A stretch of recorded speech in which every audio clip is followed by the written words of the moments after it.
Welcome to today's WordStream webinar, Just In, Google Releases New Advertising Features. My name's Callie and I'm just here to get things started. We're going to get some of the logistics out of the way so I can hand it over to our experts, Aaron and Mark, to get straight to the fun. So following our presentation today, you will receive an email with the recording and slides. That will come directly from Aaron Sagan, so definitely keep your eyes out for that. We will also have time for Q&A following the presentation, so be sure to submit your questions throughout the webinar, and we promise to get to as many as possible. If we're unable to get to your question, we will definitely be sure to try to follow up with you and give you contact information so you can follow up with us should you wish to continue that conversation. Now, we encourage you to be social throughout the presentation and join the conversation on Twitter today by following @WordStream and also our two presenters, @Aaron Sagan and @Mark Irvine 89. Now, for those of you who are not familiar with WordStream, we are a search marketing software provider with free and paid tools to help you easily grow your AdWords, Bing, and Facebook campaigns. So we pretty much do it all. So if you're looking to master paid search, check out our PPC University at wordstream.com/learn. And PPCU and our blog are a one-stop shop for all things related to paid search, and we'll provide you with all the information you need to stay on top of everything going on in this ever-changing industry. Now I'm going to pass it over to our presenters, Aaron and Mark. Aaron Sagan is our PPC evangelist here at WordStream. She was recently named the 4th most influential PPC expert of 2016. Big congrats to her there. And as I mentioned, you can follow her on Twitter @Aaron Sagan. Next up, we have Mark Irvine. He is our data scientist at WordStream. He crunches a lot of numbers for us, and he was recently named 14th most influential PPC expert of 2016. So we definitely have a really solid crew here, and be sure to follow him on Twitter as well. So now I'll pass it over to the two experts to get started. Cool. Thank you, Callie. That was a lovely introduction. I will just quickly introduce you to a different version of me and Mark. We will be leading your webinar. Our theme today is The Simpsons, so we try to Simpsonize ourselves. And so you'll see a lot of Simpsons content throughout this. Hopefully it'll make it more interesting. AdWords isn't always like the juiciest, most exciting thing, so we're trying to spice it up a little here. So many of you guys probably remember this. This was a couple months ago. We did an enormous webinar at the time. There was tons and tons of blog posts about this. People watched it live. What was it? It was Google's annual performance summit. And the reason this Google Summit is such a freaking big deal is because this is when Google, particularly the product managers at AdWords, share with us all of the new shiny features that they're planning on releasing within the next couple of months. So think of it as Google's Christmas in May. Yeah. So this happened May 25th, and people, registration starts in March or so. People get excited about it. People fly out to California. Larry Kim, our founder, was out there. Front row, took lots of pictures, tons of Snapchat. I feel like it was the Grammys. It was such a big deal. So it got dressed up, giant webinar. Anyways, they present all the new products that they plan on releasing later that year at the Google Performance Summit in May. So among the things that were shown, we were all very excited to see. Definitely celebrating in May for news that we were expecting to hear back from later this year. Yeah, so it's funny you say that. Thinking when this was announced back in May, we were really excited, but we kind of said, all right, none of this, even the kind of smallest of features released at this event, none of it's going to be out until Q4. So that gives us 3 wonderful months where we can sit back, relax, and look forward to the new things coming up without having to actually do them. It's kind of like our grace period before the chaos begins. And so what did we do? We enjoyed our summer. We went swimming, been grilling out. Frankly, I've had a great summer. Have you had a great summer? I know, you could do a vacation early. Yeah. I scheduled my vacation for August, thinking that, hey, there's plenty of time. Expected release date, September 20th, right? Exactly. And so we enjoyed our summers, but while we were enjoying our summers, all of a sudden, something happened on July 26th. And this was like a very dramatic date. It will probably stand out in my mind for a while because Google, behind the scenes, was working at their little factory, and they released these new innovations early. And so you say that, Erin, like July 26th, as if it was a year ago. Like generally it feels like that long for me because it's just been so exciting. So much has changed in the past week and a half in AdWords. But Google released 3 of these major changes to the AdWords interface and the AdWords ecosystem 9 days ago. Yes, and in fact, this was such a big change that when we talked to our Google rep, she said, you know, honestly, this is the biggest change we've seen in AdWords in the past 16 years. So guys, 9 days ago, the biggest change that has ever happened in AdWords happened. So what does this mean? Why are we all freaking out? Why are we talking about it? What is this? What are these big changes and what can we do to prepare for them? That's what we're going to be talking about today. We're going to walk you through the top 3 things that Google recently released, how you should be using them, what they are, and then we have a little bonus in store as well. So stick with us. And say goodbye to your summer, especially you, Mark. Cancel that vacation. This is stuff we want to get started on as soon as possible. And I don't mean you need to implement all of this stuff tonight, but it's definitely something you need to start understanding and preparing for.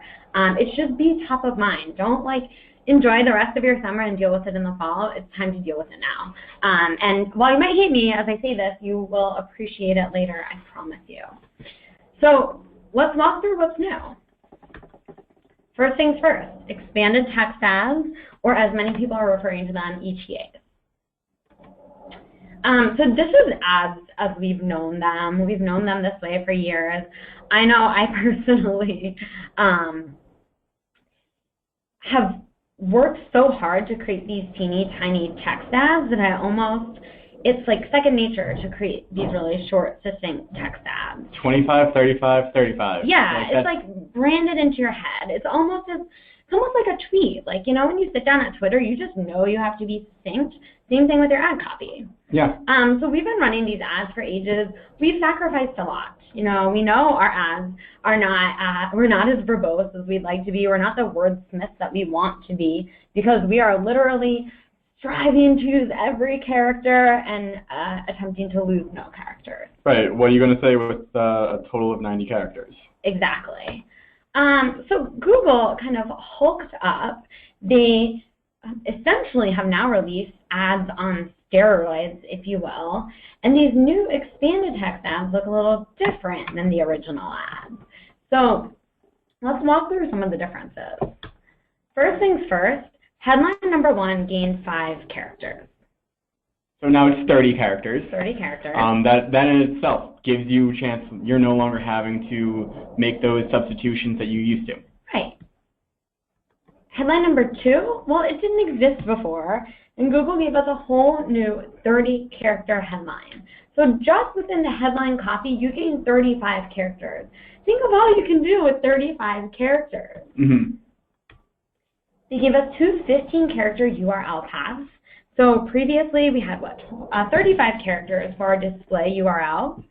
And if you had a long domain, you were kind of screwed. You really couldn't do anything to spice up that vanity URL to make it more appealing to people. Well, Google is now saying, hey, we're just going to pull the domain from your final URL into this field, and then you have 2 15-character paths that you can use to spice it up. To just append to your domain. And this, not only is it just additional characters, but this is a huge time save too. Previously, you're creating ads across your account, and every single time that you create a new ad, you have to type in your domain name. Sure. Like, it's still like, okay, what's my display URL? WordStream.com. I no longer have to specify my domain. I can just add these paths in. And it also avoids that error, right? Like, how many times did you type like WordStream instead of WordStream? Yeah. And then you would get an error and you have to go back. It's like, no, you put in your final URL and it will automatically pull it out. And then finally, equally as exciting, we now have an 80-character description section. So first things first, you don't have to think about, remember like when you had those 2 description lines, you had to be really careful about like ending one and starting the new one, so you didn't use your characters as wisely as you may have hoped, and you had fewer characters. They were shorter. You've now gained 10 characters. They went from 70 to 80 characters. So all in all, this is pretty exciting, I would say. In fact, when it dropped in the interface, it was like, the way I was acting, it was like when Beyonce dropped Lemonade. Like, surprise drop Lemonade? Well, they surprise drop expanded text ads, and I was freaking pumped. I cleared out my afternoon. I was so excited to learn about them, to start playing around, implementing them, and we'll share a little bit of our experience with that in a minute. So these ads are big. They're exciting. They're 47% bigger, almost double the size of what they were before. Now, you might be thinking to yourself, like, oh my God, more things I need to memorize, more I need to think about. Like, it's so annoying to have to learn a new set of character counts, even if this is a positive change altogether. And I'm right there with you. When this first came out, I could not remember the character counts. Numbers don't come to me like they do to Mark. So we've created a downloadable cheat sheet just for all of you guys. What this is, and you can download it directly from the handout section of GoToMeeting, so you should see it there right now. And this is going to show you exactly what changed with ad copy, a couple examples, and then our 7 best practices, which we'll be going through shortly. So this is an awesome resource. What I did, I just literally printed it out, stuck it on my desk, and anytime I'm creating an ad, I have like a go-to sheet telling me what to do. So here's your cheat sheet. Enjoy it. We'll have new best practices in the future. We're going to learn more about this. But this is what we have for starters, and it's a perfect jumping off point. All right. So back to the presentation. Which ad would you click on? Which ad would you click on? I mean, No contest. Size matters. Size matters. That is true. It's like these ads, they're so big, they're so prominent, they attract more eyeballs, more attention. Not just that, you can also share more compelling messaging. So you can really sell people on your products because you have the space to do it. So I would say, all in all, this is a huge, huge win. And you're probably pumped too. I hope you're as pumped as I am. But there's a couple other things that you need to know. Aside from just getting excited about expanded text ads, there's some serious stuff going on here. So serious thing number 1, standard ads are on their way out. Right, so Google takeaway. So we know that there's a date coming up. Today you can create expanded text ads and you can create your old standard text ads. They'll continue to serve. However, starting October 26th of this year, you'll no longer have the ability to create that standard 25, 35, 35 character text ad that we've been using for the past 16 years in AdWords, since you've been doing Literally AdWords. Since I was like, how old? I forgot math. 12 years old. 12 years old, this is what ads have looked like, and they're changing for the first time. This is huge.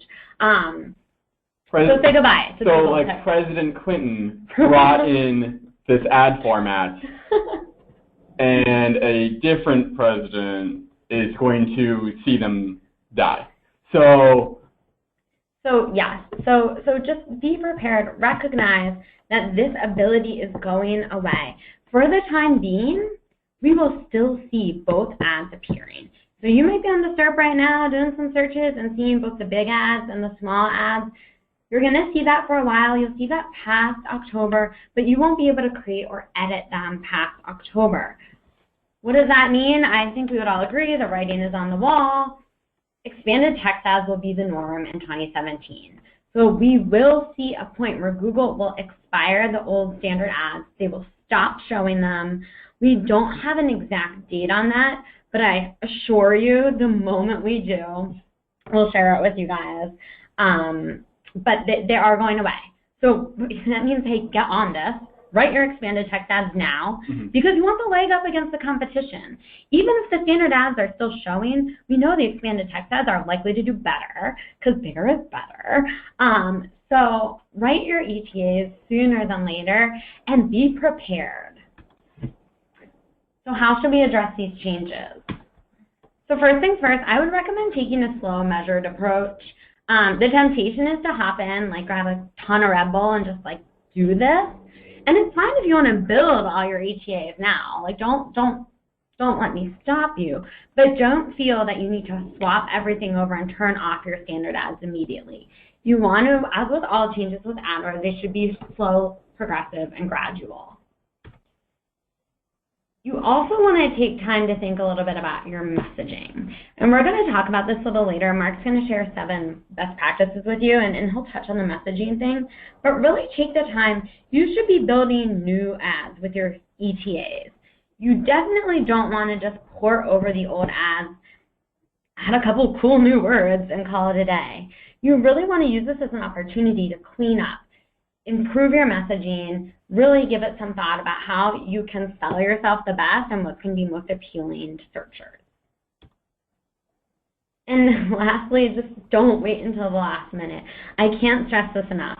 You want to have the kind of upper hand against your competitors who have not yet switched as soon as possible. You want to be showing those ETAs instead of standard ads. You also don't want to screw yourself over for the holidays. For PPC advertisers, the holidays are busy to begin with. You probably have a lot of like real life stuff going on. You don't want to be the one guy at your desk drinking eggnog and like cursing yourself because you didn't create your extended text or expanded text ads back in September or back in August when you could have done it. Right. So you heard it here first. I'm trying to save your holidays and give you a very Merry Christmas. Start now. Well, Erin, it's not even just about saving your time and having a good Christmas. It's also most of you guys are going to do some kind of marketing specifically around the holidays. The holidays is a big time for you guys. You're not going to have the luxury of creating ads, or the standard text ad format, past late October. So we're talking about... You can't even edit your old holiday ads to reuse them. Right. So we're talking about November, December, when you're in the holiday season. You need to be using ETAs, so let's go with it. All right, so without further ado, I'm going to turn things over to Mark. He has a ton of best practices to share based on our early testing, so have at it. Right, so we've had access to this actually since April. Have a total of 150 accounts before this was launched publicly. So we've had the opportunity to do a lot of ad copy testing, see exactly what works well, what doesn't work well. And this all boils into 7 best practices we've developed for today. And so the first one, and the thing that I can't stress enough, is use the opportunity to write new ads. There's a temptation when a product like this comes out where, oh great, I get a new headline too, and I have a few more characters. I'll just take my existing ads, add a little bit to them. I'll write a second headline. Maybe I'll add an extra word or two, but still borrow my existing text ads and just make them bigger. And Google actually did that exactly when they first presented them at the Google Summit. They took this Guitar Center ad, that before ad, Guitar Center official, all your music needs in one place, and they just added the second headline, the destination for music gear. What they did is they took that extra space, those extra characters, and they didn't write anything new with it. There's no additional just build the space. Yeah. But there's no selling point. There's no nothing there. Right. So like imagine if you got like a 30-second TV commercial and all of a sudden you have like a 60-second spot. And you like hum the second half. Yeah. It literally have twice as much time. You didn't do anything with that time. That's effectively what they did here. And it probably didn't do well for Google. What we saw in the accounts that we looked at is that while most accounts that had early access to these expanded text ads used the opportunity to rewrite their ad copy, a couple of them took that easy way out. They were really tempted to just pour in their old ads, and they effectively said the same amount in more space.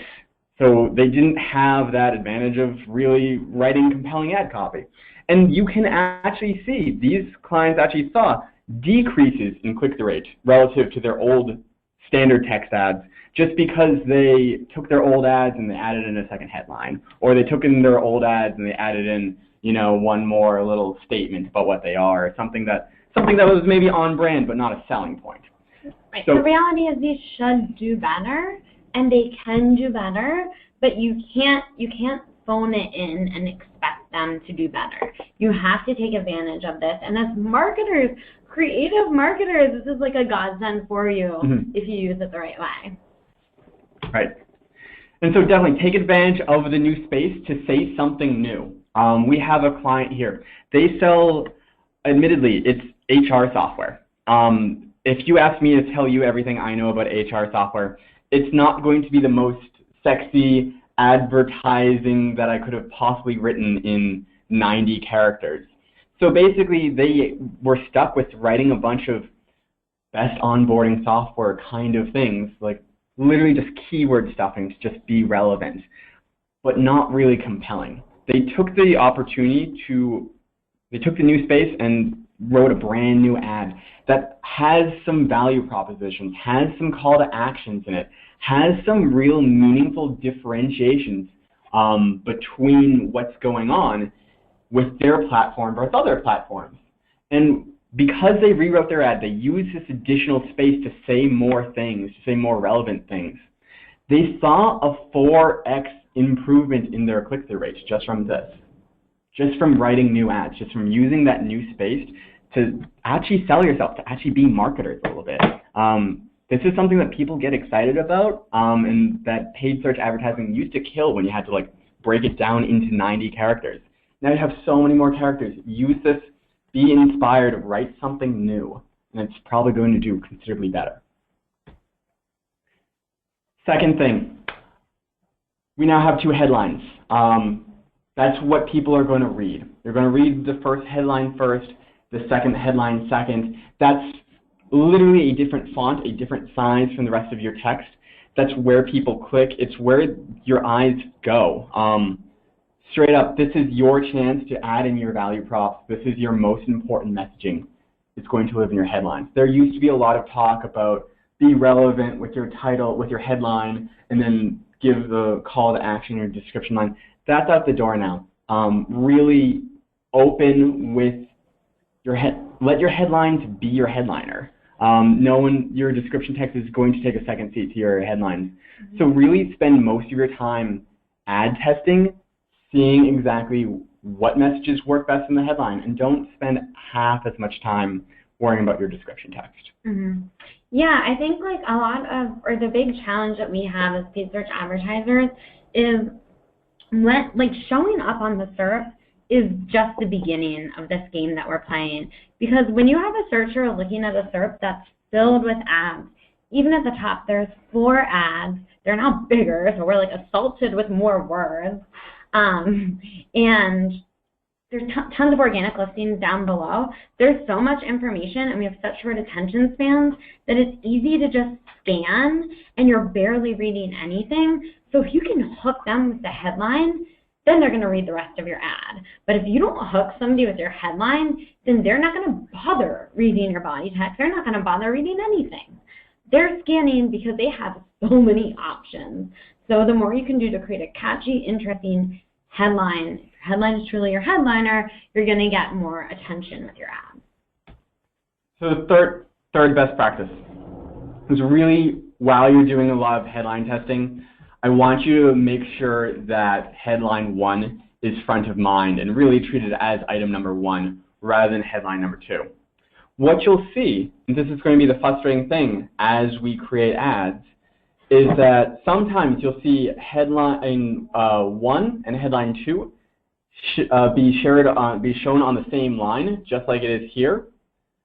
Other times, you're going to see that first and that second headline, and there will be a line break somewhere in headline 2. And this is going to depend not only on what you're writing there and whether or not Google can break up that writing, but it's also going to depend on things like screen size, tablet, mobile, that kind of thing. But more importantly, occasionally you will see that Google will truncate headline 2, meaning that your headline 1 will appear exactly like you think it is. That headline that you wrote is going to appear exactly on the SERP, but the headline 2 might you might lose a word or you might lose a few characters at the end of it that Google doesn't roll into a separate line or doesn't show 100% of the time. And so that's obviously important if you're having important information in Headline 2, that you don't necessarily want to include your call to action at the end of Headline 2, knowing that there's a chance that it's not going to necessarily show. Yeah, and if you're wondering why this is happening, I know Mark alluded to it, like where ads are showing on a bunch of different devices, and Google's still figuring this out. They base how they show their ads based on the pixels. So while you may have the same character count, if you're using letters, particularly like M's and W's, that tend to have a wider, take up more pixels, that's when your ads are getting truncated. So it's really the characters that you're choosing that are going to determine whether you get truncated on specific devices. If you have a brand where it is so important that your message is shown in a very specific way, and you are kind of scared to death to look at this and realize that your headlines could be truncated, Google's official message right now is that the total character count between two headlines should lie at 33 characters. Personally, I think that's a little frustrating. It's incredibly limiting. You don't get to take advantage of this cool new opportunity. So what we've been doing is spending a lot of time looking in the ad preview tool after we write an ad, understanding, is it getting truncated there? Mm-hmm. Or understanding also, like I've done a lot of research to figure out what letters take up the most pixels so you can get a good feel for if you have a ton of W's, you're going to be in a tough spot. So there is some stuff that you can do to get a sense for whether or not you'll be truncated and to prevent that from happening. Right. That's practice number 4. Don't pause your old ads right away. And so that's the temptation people are going to have. Expanded text ads are exciting. And don't get me wrong, when I first found out about them back in April, like it was Marathon Monday, the Boston Marathon, like it's a big day in Boston. But like I heard about it and I literally told people on the street how excited I was about it.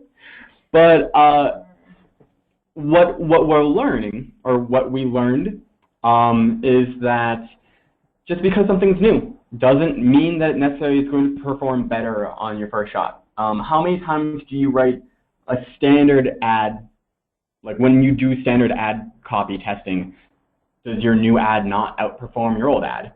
It happens. So what you don't want to do is you don't want to fall into this pit that just because you created an expanded text ad and it's new, that it automatically means that it's going to outperform your old ads. Definitely, you probably want to begin ad testing with expanded text ads today, but keep your best performing standard ads live and don't pause them out until you're confident in the fact that the new ads you write perform better than your old ads. So just be patient, do your due diligence like any other ad copy test, and make sure it's performing well. Number 5, you want to make sure that these ads speak to users on all devices. Obviously, so previously you used to be able to write, with your standard text ads, you were able to write ads that showed up on desktop and tablet. Separately, you had ads that showed up on just mobile preferred ads. It's worth noting that expanded text ads don't have any kind of device preference. They're going to show on desktop, tablet, and mobile, regardless of if you have a mobile preferred ad in that ad group. So if you have this sophisticated mobile strategy and you have mobile preferred ads, know the fact that when you create an expanded text ad, these are going to show up alongside those mobile preferred ads, and that you don't have the opportunity to craft your messaging separately for mobile than you do for desktop. So you want to make sure that your call to action and that your offer can be done across multiple devices. You don't want to say like download a white paper if that's not a possible action you can do on your mobile phone. 6, so these new expanded text ads, they offer these path fields at the end of your domain URL. And these are optional path fields. You don't necessarily need to include them. However, best practice we're finding is to definitely include them. and not only just include a path field, but include a top keyword in that path field. So you know the keywords in your ad group that are showing the most frequently, those are the kinds of keywords you want to include within your ad copy as is. So why not just put them right there in your path fields? It's going to resonate with Google. You're going to have a highly relevant ad. It's also going to resonate with users and confirm the fact that you're going to take them to a landing page about that thing that they're searching for. Yeah, I'm pumped about this because this has been a best practice that we've been encouraging our clients to take for ages. And it's just like, people didn't know about it, so they didn't bother doing it and they didn't win out from it. The cool thing about this is literally Google injecting this best practice in our day-to-day. It's Google saying, you have to do this, and confirming that what we were doing was right. One thing you can also try here that I thought was kind of a cool way of using it, if you're not sure which keyword to include or you really want your path to be super relevant, in one of the fields, rather than including a top keyword, you can use dynamic keyword insertion. I'm sure many of you guys have used this before, but that will automatically insert the keyword that your search query matches to, provided that it fits within the character limits. If it doesn't, you can give a substitute term, and again, I'd recommend using a top term, a top keyword, but this is a good option to play around with. All right, and number 7. And so you want to make sure that you're not avoiding redundancy with your extensions.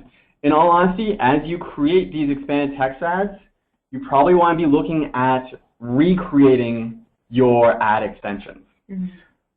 Google's not going to serve ad extensions that just repeat the messaging of your text ads. So in the past, a lot of advertisers have used ad extensions to supplement their ads with words that they couldn't have fit in 95 characters. Now that you have more characters, it's likely that you included a lot of these value props earlier on in your expanded text ads. That's great that now those value props are in your ads themselves as opposed to being in your ad extensions, but it also means that Google's not going to show that ad extension anymore if it's just repeating what's said in the ad. So if you include schedule a demo now in your ads, that means that that site link that says schedule a demo isn't going to appear anymore. It means that callout extension that says schedule a demo isn't going to appear anymore. So you really want to make sure that your ad extensions are exactly that. They're extensions of your ad, and they're not repeating what's going on already in your ads. So as you begin to experiment with expanded text ads, you want to also use this as an opportunity to review and refresh your ad extensions. Cool. All right, so that gives you like a very comprehensive rundown on ETAs, which I think both Mark and I agree is definitely the most exciting thing that's happened. But there's a couple other things that Google had up their sleeves. So number 2 is device-based bid adjustments. So back in 2013, Google made the move to enhanced campaigns. And one of the most controversial aspects of these new enhanced campaigns is that every single ad or every single ad group was automatically opted into all devices, desktop, tablet, and mobile. And you could set a mobile bid adjustment for mobile, but you couldn't set any bid adjustments for desktop or tablet. That was kind of like the baseline bid. And there was just tons of controversy over this. We complained. We said it's critical. We want to break these out. We don't like the idea of streamlining all of our campaigns and losing this control. And I remember one of my coworkers, we were at a Google event and he asked a question and was, pushing on it. And Google was like, enough, like we've heard this already. We get it. This is the route we're going. Wow. We're now going back in time because Google is eating their words and they're coming to us now and saying device-specific bid adjustments are back. Now, they're a little different than they were before, but as you can see here, they're super easy to use. Essentially, for every ad group, you can enable bid adjustments by device. And the cool thing is you can literally use this to create like a mobile-specific ad group or a tablet-specific ad group. I'm not recommending you go crazy on this, Definitely, if things are working now, don't fix it if it ain't broke. But take this as an opportunity, and we'll talk a little bit more about how you can figure out how your campaign is doing per device. Another thing to point out here is, like Mark said, you cannot create expanded text ads that are mobile referred now. This is a perfect workaround. You can create a mobile-specific ad group and set different ads for your mobile ad group than your desktop and tablet ad group. Again, you should really only do this if you are confident that your mobile messaging should be different.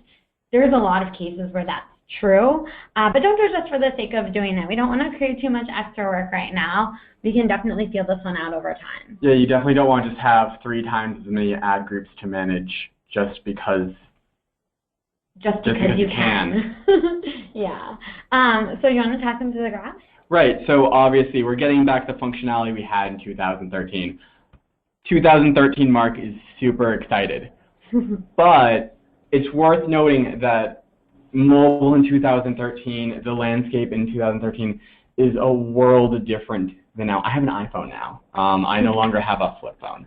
So what we're seeing is that just the share of mobile traffic that's out there in the past, in 2013, when people were losing their mind about losing control of the mobile, mobile made up roughly like 10–20% of all Google traffic. It's so crazy. Today it makes up the majority of Google paid traffic.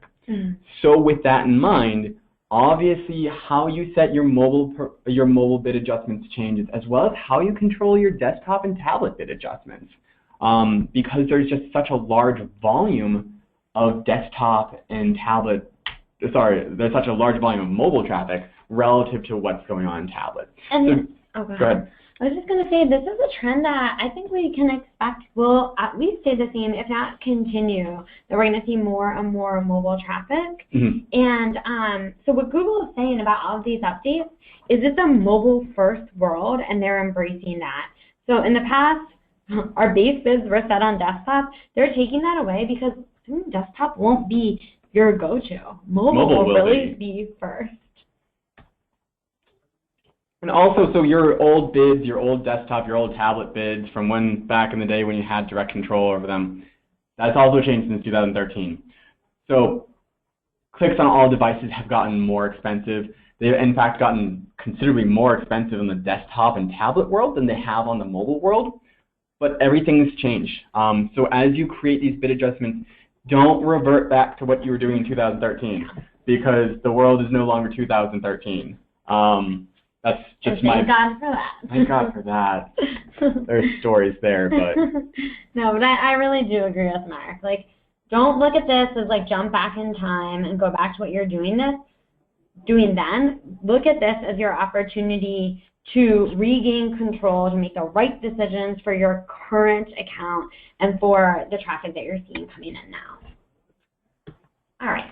So the third thing that Google announced on the 26th was responsive display ads. So as many of you guys, I'm sure, are aware, is Flash is finally coming to an end in Chrome and likely on other browsers. Right. So Google Chrome is no longer going to show any Flash-based products, be it ad, be it landing pages, be it an app, be it whatever you have going on in your Chrome browser, no longer is going to support Flash by the end of the calendar year. Also, AdWords is going to stop supporting support for all Flash ads across all browsers by end of the year. So, they're making some changes to help us prepare for this shift. So previously, you could always, if you had a bunch of Flash ads, but you still wanted them to be shown, you could create a text ad. Sometimes Google would take your text ad and they're going to make fit to format the space, so it's not going to appear just like it appears on the SERP.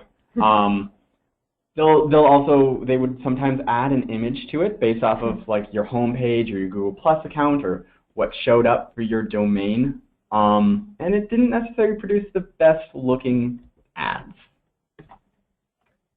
Today, Google is basically giving control over exactly how your ads appear alongside that image.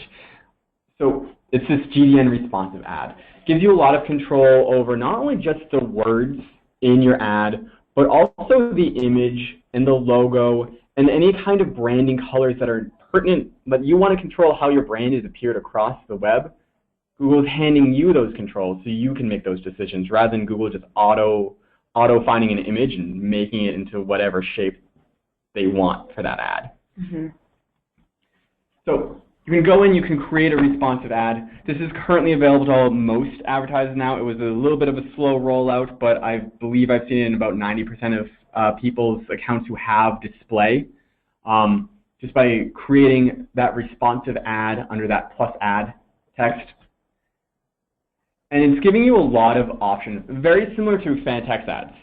It's giving you a lot of options on how you can control your messaging and you can control your brand. Also gives you considerably more characters than your old text ads did. It's common theme. Common theme here. So you still have the opportunity to create a 25-character headline, but you also have this opportunity to create this new long headline that's 90 characters long. And also a description text that's 90 characters long. Specify a business name.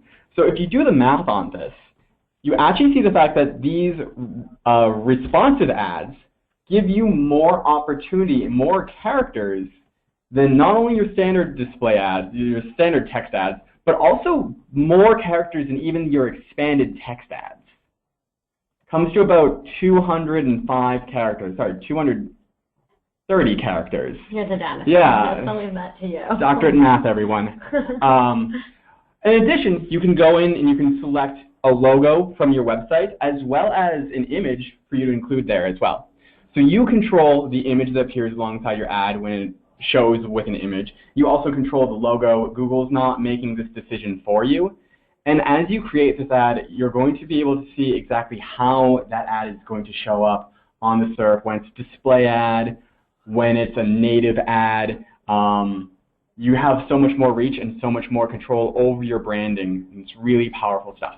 Yeah, I mean, this is awesome. All in all, what Google is doing with these updates is giving the control back to the advertiser, giving them the opportunity to represent themselves the way that they want to be represented.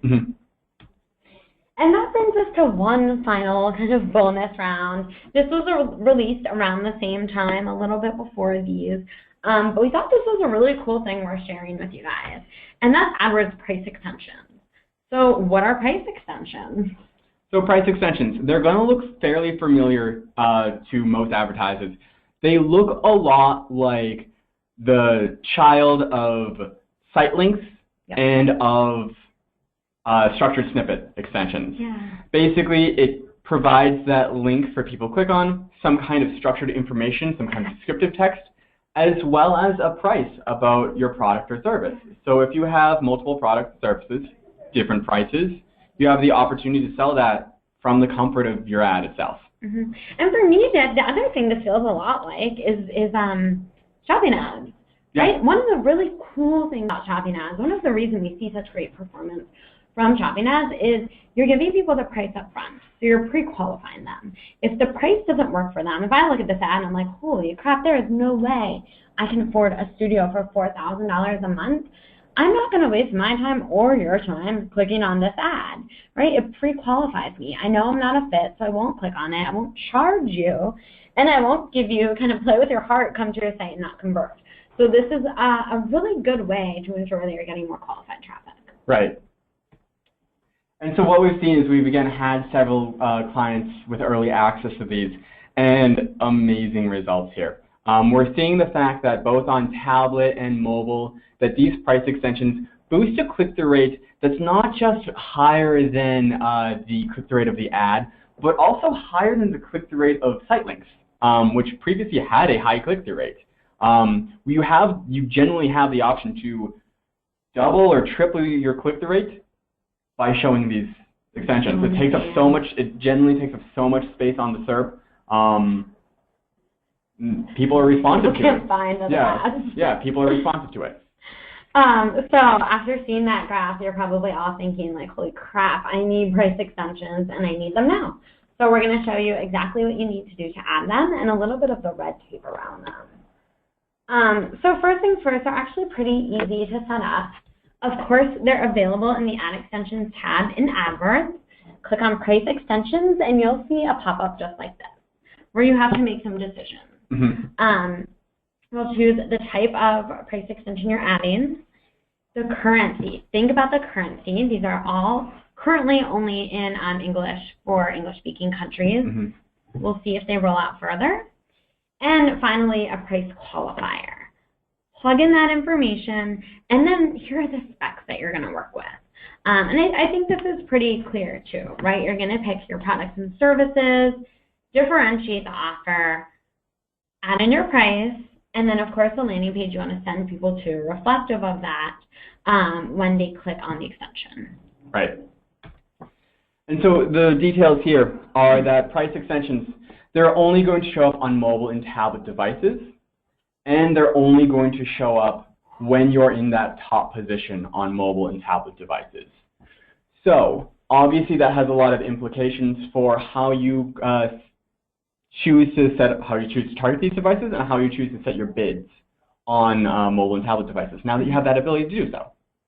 Yeah, so it's awesome. If you can prioritize them, you can get those price extensions up. So don't expect to see them every time, especially if you're not scoring top position.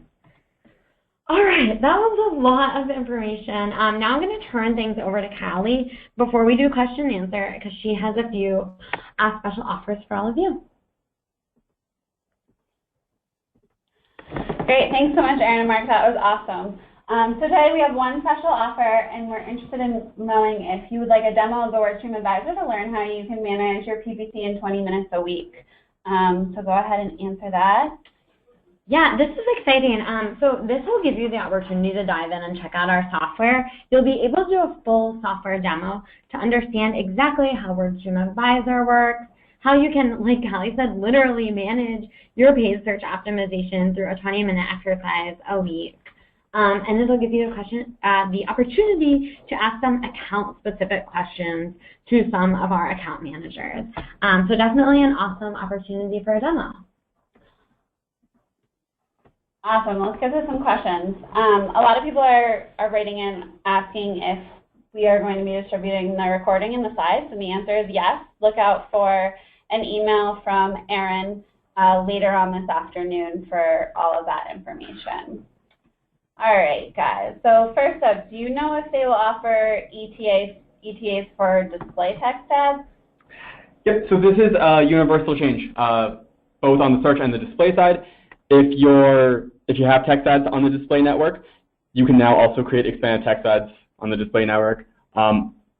They work well. They outperform the existing text ads on the display network, but I'd encourage you to try the responsive ads as well, just because the expanded text ads are subject to the same problems on the display network that the old text ads were, where Google can still auto-pair your image with something that they just find online. Yeah, I mean, Google is giving you a gift with those responsive text ads. Take advantage of it. Great. Next up, when you guys were talking about the first headline versus the second headline, where do you feel one should place their call to action based on all of the data you guys have collected? So I've seen people do both. I've personally seen better performance on the aggregate of headline 1 performing a little better than headline 2, just knowing the fact that some of that time headline 2 can be cut off. But right now it's a little bit closer to a coin flip, that roughly 60 or 70% of advertisers are performing better with that call to action in the first headline, and then just kind of supplemental hook in the second line. But I've seen people be successful within headline 2 as well. I do encourage that, obviously, the most of what you're testing right now on expanded text ads should be your headline 1 and 2. Definitely make your own decision on there, but I definitely start off with the call to action headline 1. Yeah, and that brings an important point to light. Like when you set up these expanded text ads, you shouldn't just be setting up one expanded text ad for every ad group. Just like you would with a regular standard ad, set up 2. Right? And keep at least one of your old ads running. Because you want to start testing expanded text ads. These are brand new. We've been running them for a few months. We have a couple preliminary best practices that are working well for us, but you're not going to know what works well for you unless you're testing it against yourself. These are the months you can test it. This is a safe time to test and feel good about it. Work out the kinks while your standard ads are still serving a portion of the time. Because come next year, you're going all in on expanded text ads. Just make sure you know what works before then so you can hit the ground running the right way with them. Great. Next up, so you mentioned that click-through rate increased, but what was the increased conversion rate? Did CPO or CPL decrease? And if so, by how much? So that's been a mixed bag right there. Obviously, most of our accounts saw considerable click-through rate gains. About half of our accounts on it saw conversion rate gains. About half of our accounts saw conversion rate declines. So it's worth thinking about as you have more characters here, maybe what you want to include. If you only sell to certain people, let's say you're only trying to get people who have certain income or people who are of a certain profession or something along those lines, you may want to include some kind of qualifying text in your ad copy now that you have those additional characters. Yeah, absolutely. Say that, hey, I'm only looking, this offer is for high school students only, or for college students only, or something along those lines. Use that space to be a qualifier. So there are definitely people whom are seeing conversion rate gains. There are definitely people who are seeing noticeable conversion rate drops. On the aggregate, I'm seeing roughly a 28% increase in click-through rate and a 4% decrease in conversion rate. Still, that's about 3 months of data. My guys are still testing them and figuring out what works best, but that's the biggest prescriptive thing I've said to people who have seen conversion rate drops, is add some kind of qualifying language in there. Yeah, and I've seen some questions coming in being like, hey, can we test standard ads versus expanded ads in conjunction with this? Is it possible that these standard ads were producing better results? Sure, guys, it's possible. But remember, in January or sometime early 2017, you're not going to be able to just be like, oh, I'm going back to standard ads. So you have to take this as an opportunity to wordsmith these ads, figure out if it's a qualifier that works, get you higher conversion rates, absolutely use it, go for it. Try new things, but don't rely on that back pocket, I'm just going to go back to standard ads, because you're going to have to figure this one out sooner or later. And like I said, now is the time to start testing, figuring these things out before it's hitting your full account, period, no going back. Great. I think we have time for 2 more questions. So can the new responsive ads be used for retargeting? Yep, so anything on the Google Display Network. Retargeting, the only exception that you can't do is it's not available on YouTube and Gmail on the Display Network, but apart from that, anywhere. Great.